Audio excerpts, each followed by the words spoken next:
What was banned in your school after a crazy incident? When I was in 6th grade, our school had a ban on Pokemon cards. However, to my anime-obsessed mind, this was completely uncalled for.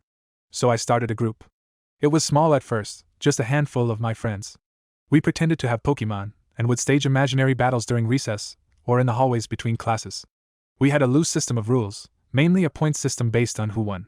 These could originally be divided by how creatively you used your attacks and eventually were organized by our resident smart kid into a more structured, fair fight using a rough idea of how powerful certain attacks were from the game.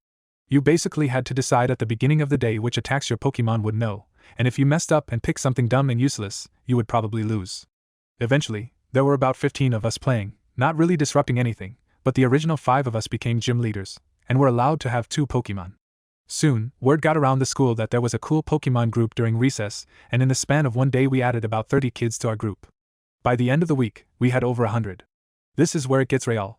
There were now so many kids in my Pokemon club that our gyms expanded. The top players were gym leaders based on type, and we each had a hierarchy of underlings vying for the top spots in the gym. There was even a rumor going around that whoever got all the gym badges would be the Pokemon King. Our school was pretty large, and the 6th grade was divided into an A side and a B side. Same times a day, just a different 4 classes at the end on the other side of the school. One morning, a couple of my fellow gym leaders informed me that there was a rival Pokemon club doing the same stuff on the A side and they were letting just anyone have gym badges. The nerve of them. Well, this whole fair play BS was aggravating to the perfect foundation of the absolute monarchy I was creating, so I called a meeting with the side's leader. Something had to give, and it wasn't going to be my supreme rule. His name was Tristan. This boy was pudgy, bespectacled, and had a long, dirty blonde mullet. He wore Dragon Ball Z shirts and had Ninja Scroll buttons on his backpack. Worst of all, he was the smartest kid in the 6th grade. He had scored in the 99th percentile on the test of basic skills, and his parents spent a part of their paycheck every week on anime for him and his brother. I hated Tristan. We gathered our boys and some girls and met at a table in the lunchroom. Each of us brought our top 4 generals with us to discuss what was to be done. We eventually decided that there would be a showdown between Tristan and me, and the loser would dissolve their Pokemon club and have to walk around the school excommunicated from the rest of us. Fine by me. I had a plan. We set it for the next afternoon's lunch. It was the only time when a side and B side would be together. When the bell rang, I went from my class right to the lunchroom, where I had all of my gym leaders waiting. There they were, looking like something out of a dream, the stuff legends were made out of. We were like Arthur and his Knights of the Round. All the kids knew what was going down, and the tension in the lunchroom was thick.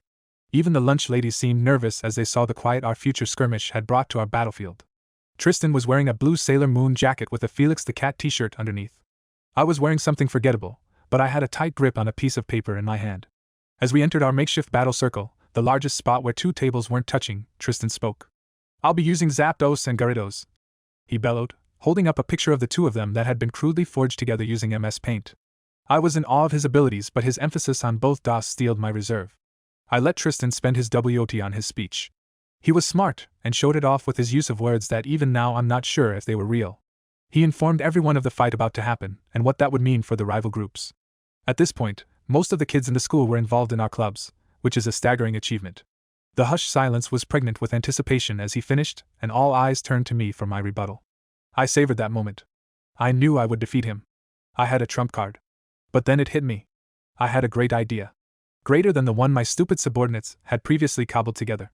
They had handed me a contract of sorts, signed by all of them, giving me complete control of the Pokemon Club, their gyms, and bending fealty to me as the Pokemon King. However, this wasn't good enough for Tristan. I cleared my throat. The other 11-year-olds waited with bated breath. I began, lifting the contract to my eyes as if I was reading. But guess what? I wasn't. "You were so good last night. We had good intimacy and it was better than my husband. You're going to win your Pokemon battle tomorrow because you're hot and Tristan sucks. Signed, Tristan's mom." I quickly tacked on the end.